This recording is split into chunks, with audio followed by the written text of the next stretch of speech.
नमस्कार मित्रांनो, मनी मॅनेजर्सच्या निफ्टी ॲनालिसिसमध्ये आपले स्वागत आहे। काल निफ्टी गॅप अप ओपन झाली 23,530ला आणि 5 ते 10 मिनिटांमध्येच 23,589चा हाय देऊन डाऊन मूव्ह केले प्रिव्हियस डे क्लोजपर्यंत।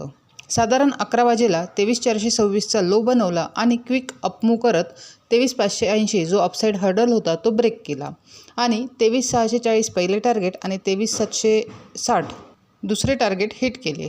2:30च्या सुमारास निफ्टीने 23,777चा हाय बनवला आणि 23,689ला क्लोज झाली।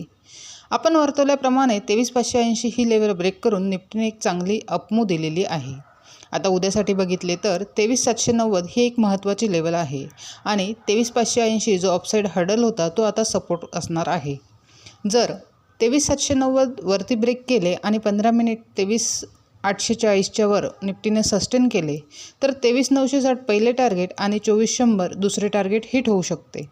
तसेच जर निफ्टीने 23,580 खाली ब्रेक केले तर निफ्टी पुन्हा 23,300 हिट करू शकते। ओव्हरऑल निफ्टीने 23,260 वरून रिव्हर्सल दिलेली आहे, परंतु 23,800 हा रेजिस्टन्स असल्याने ट्रेड करताना प्राइस ॲक्शननुसारच करावा। अशाच निफ्टीच्या ॲनालिसिससाठी चॅनल सबस्क्राईब करा, तसेच व्हिडिओ लाईक आणि शेअर करा।